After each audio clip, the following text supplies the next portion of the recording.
What's up everybody? Today we're going to talk about my initial thoughts on the Adidas D.O.N issue 5. Before we talk about their performance or my initial thoughts about their performance, some basic facts. They retail for $120 or euros.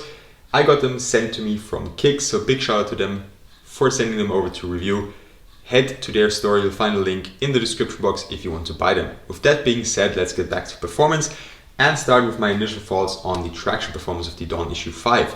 For the pattern, we have a pretty typical traction pattern. We have some radial pods here in the forefoot and also in the heel, and the rest is a traditional herringbone setup.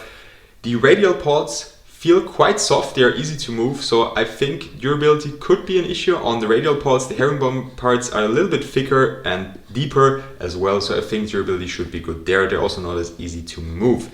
Something I noticed while watching other reviews, as these shoes dropped a little bit earlier in the US than they did in Europe. In Europe, they just recently released around 2 to 3 weeks ago. I think in the US, they've been out for a bit longer. Is that they said they pick up a lot of dust and the traction performance didn't feel as good right out of the box. For me, I can't say that because I tried them on my flat today for the first time. And they were really squeaky, really loud, which also other reviewers said they weren't for them. Maybe it's because I have a different colorway. For me, they were very squeaky, and they also had a pretty good bite on a standard flat floor.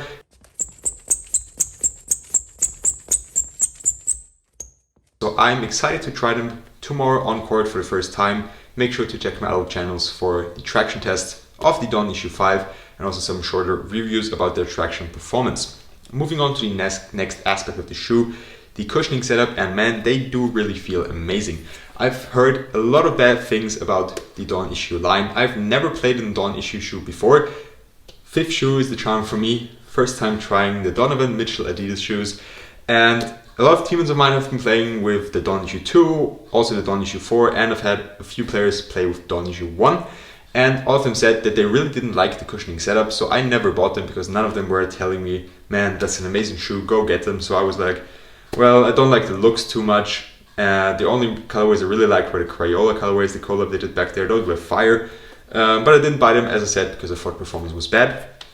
And with these, we finally have a nice cushioning setup as it's full length light strike. It's the same setup that's used in the forefoot of the Harden 7s. We have light strike here and boost in the heel. And I love the setup in the forefoot of the Harden 7s. And from trying them on, they do feel really nice. A lot of compression in the heel. Court feel isn't as good in the forefoot. That's also what other reviewers had to say about these. I noticed that as well, but that's not as important for me. And I do think it will get better after break-in, as the cushioning needs some compression for you to really feel it in the heel, and also for it to get a little bit lower to the ground in the forefoot. That's at least been my experience with the Dame 7s, which I played with a lot, and they also had a full length light strike midsole if I'm not mistaken. Another aspect of the cushioning setup is the strobel board they have and the insole that's inside the shoe. I'm going to pull out the insole for you to check it out. Standard Adidas insole, nothing special. Cool design at least. We have the spider logo in the heel, but not a lot of compression, very thin. And for the strobel board, we also have only a very small cutout in the heel directly under where the heel of your foot sits, but there's actually a lot of compression if you touch it like that. Surprisingly, I know Sammy's video, I watched it from the sole drop. He said he was surprised because usually Adidas shoes have really stiff strobel boards, but these feel a lot softer. And I agree with him, they do, but I wish they would still also implement strobel boards like the Austin Reeves 1 or the Way of Weight 10, where you really have a lot of cutouts and that gives you a lot of compression underneath your foot and improves stepping comfort. Moving on to my first impressions of the support. In my opinion, that's the most difficult category to give my first impressions just by walking around my flat. They do feature a TPU shank plate. The free stripes kind of act as a small side wall or lateral containment wall. They keep your foot in place. I tried doing some jab steps and just some lateral stops and movements inside my flat, and it felt pretty nice. The lockdown was also very good. That's also one of the most interesting aspects of the shoe, as we have a burrito tongue. If you don't know what that is, I'll put some close-ups into the video. Essentially, the tongue is fixed on one side of the shoe and is open on the other side of the shoe. Usually, I don't like when the tongue is flopping around or flapping around. Big issue on the GT Cut 2. I talked about that in my review of them too. The tongue was just going crazy in each direction, but that's because it's not a burrito tongue, it's a completely free tongue. So here it's free on both sides, and with the D.O.N issues, we have them free on one side, and then also we have a stretchy material here on the inside, It's kind of like an elastic band, so to speak, that's connecting the tongue to this side of the shoe so that it's not completely loose, and on this side it's part of the upper material. The laces go up high, there's a lot of lace loops, and the containment felt very nice in the shoe. They keep you locked down. Definitely, I can definitely say that. We'll have to see how it's for lateral containment, if the free stripes can really keep your foot on the footbed, and we'll also see how well the TPU shank will work. Just from bending them here, the forefoot flexes a little bit, which is alright, and the midfoot doesn't flex, which is usually a good sign. Also side to side, they do seem to be pretty stable. Now for the materials, that's probably the worst aspect of this shoe, as they feel extremely stiff. It's not as bad as with the Ja ones in my opinion, but these will definitely take some break-in. There's also not that much padding. The tongue is not really padded much. The heel, we have this little ankle flap here, also with the pull tab, so it's easier to get inside of the shoe. But apart from that, around the ankle there's just minimal padding. I think it's okay. Other reviewers criticize that it's not enough. We'll see how it feels on court.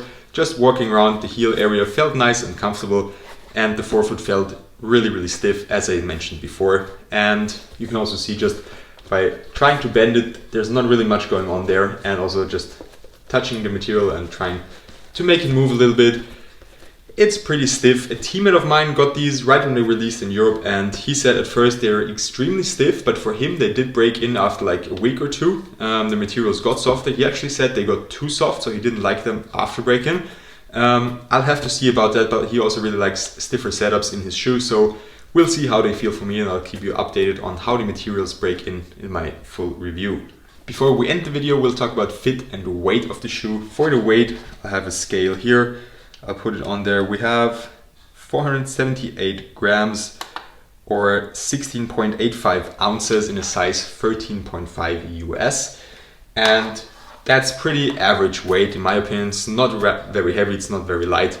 Pretty decent weight for a signature shoe that comes in at $120. For the fit, the toe box and the toe area is rather narrow. I think you can see it here as well just by looking at it. It does really go quite narrow in the forefoot.